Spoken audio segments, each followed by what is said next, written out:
Hey guys, so today I'm going to be talking about how social media is changing our lives and whether or not it's changing it for the better or for the worse. So as you can see, the header I chose right here is just 4 students, all very into their social media. And behind is just a keyboard, and instead of love the letters, we have just different social media icons. So whether everyone realizes it or not, social media impacts our day-to-day lives. People use social media every day to catch up with friends, share pictures, get their morning news, and voice their own opinions. It's become so involved in our lives that some people have been thinking, could we live without it at this point? So basically, I broke this whole project up into different pros and cons. So I'm going to be talking about a pro first, and I have Instagram as a reference. So the first pro is that social media posts can influence others to make a change or fight for a cause they believe in. So some Facebook posts or groups can empower individuals to do their own things or stand behind their own cause or support something because they saw a post on Facebook or Instagram. And so if we scroll down, you can see this one is about preserving wildlife. It's just an Instagram page, just draws attention and educates their audience. So social media overall is a very powerful tool. Instagram definitely has its own pros and cons aside from the overall social media impact, but Instagram is basically just image sharing. So they have images and videos, but it's more focused on pictures. As you can see here, you can search Instagram by different hashtags. So for this example, I used the Women's March, which was a popular hashtag within the past few weeks. Because there were women's marches all around the United States in support of women, and so if you search this hashtag, it'll bring up posts from all around that are just grouped together under a common theme. And so this form of social media is really great because different organizations sometimes make profiles in support of a single cause or movement, and this one right here is just an overall nonprofit organization page, and it basically breaks down and gives you a whole bunch of organizations that you can support. And so the next pro, we have a YouTube video right here actually, but this is separated into one pro and one con. So one pro of social media is that it can actually improve your overall quality of life. So social media isn't going to cure cancer or anything, but socializing with groups of people on the internet and having constant connections can be very comforting and supporting to people that don't have that in their day-to-day life. And on top of that, social media tends to have a contagion effect, which basically means that when people see a post on Instagram of someone changing their life and becoming more fit or starting a new diet, they will follow behind them. So this just, they can get motivation to start dieting, exercise, or quit smoking, just things like that. One con of social media is you can actually become addicted to it, which is not good.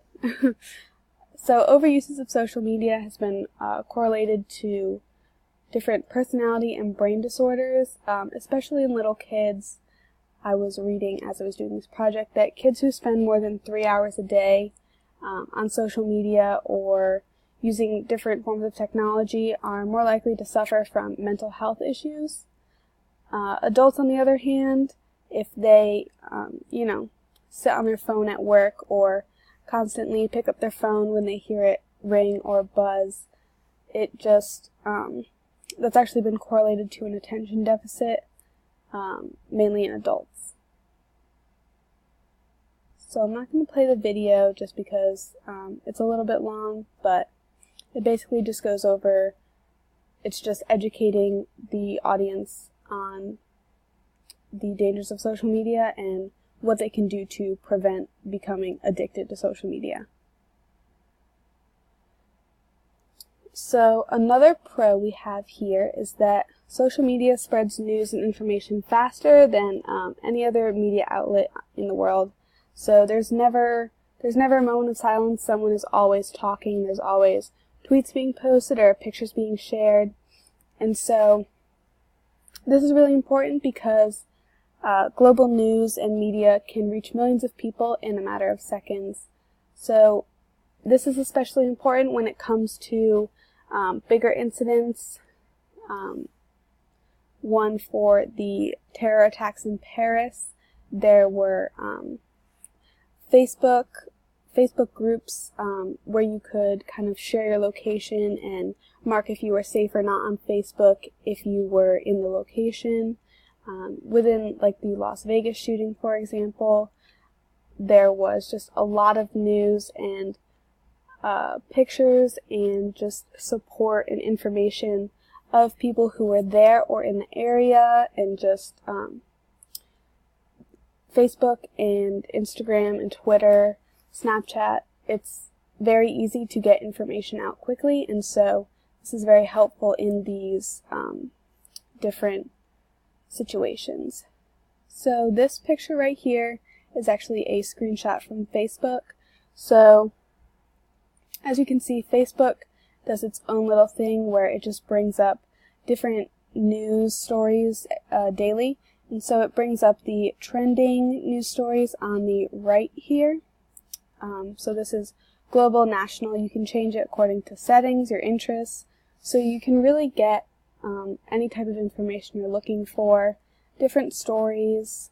But yeah.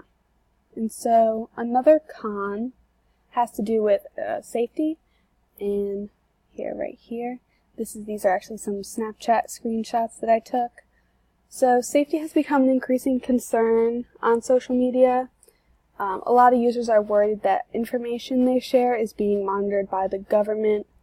So I read a study while I was doing this project, and it was for 1,000 people that were surveyed about how safe they feel on social media, and over 80% answered that they felt they were not very or not at all safe, which is not great. It's not a good thing. So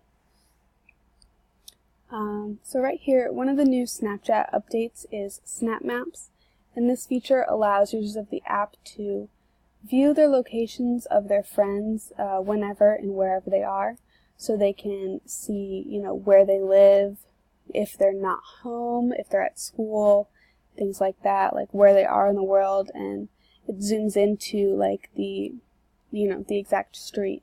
And so there was a lot of concern around this, just because many users felt that it was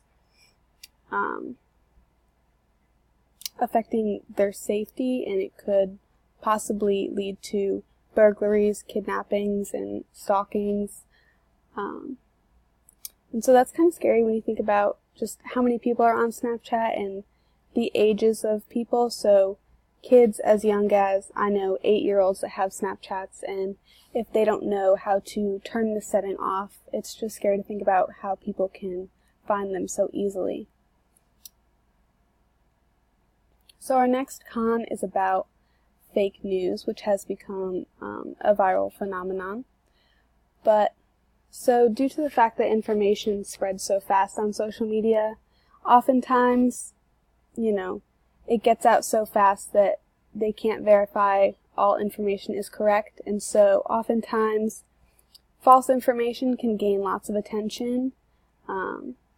This happens a lot with like bigger media platforms or social media influencers.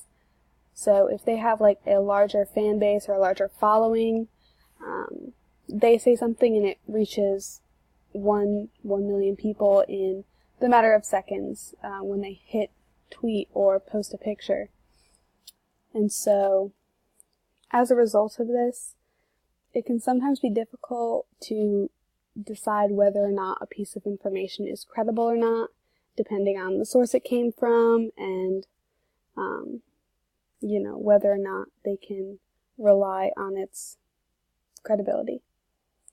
So right here, this was just a tweet from NBC News earlier this year, actually, which was a story on fake news and how it possibly swayed the election.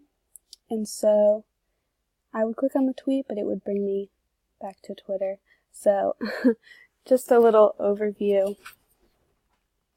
So fake news sites became a viral phenomenon in 2016, and so this is kind of bringing in different evidence on how it could or could not have swayed the election, and it just started a whole feed underneath about people sharing their opinions and their own sources of information. So overall, there's many pros and many cons when it comes to social media. It's just a matter of deciding which affect you and how you use your social media. So it can be difficult to keep track of all the different pros and cons just because there are so many. I only went over a few today, but the different media sites that I depicted above, such as Snapchat, Twitter, YouTube, Instagram, Facebook, they all have the ability to organize different social movements, expand friendship circles, express freedom, and a lot more. But at the same time, these sites can also cause, health issues if they're overused, comprise safety, and serve as a distraction. But the real question is up to each individual whether or not social media is negatively affecting the world or is an overall positive influence. Personally, I believe that social media is more of a negative influence just because it takes away from your day-to-day life. It draws your attention, and sometimes you focus more on social media than you do the things that are going on around you. Sorry, but yeah. So that is my presentation. Thank you.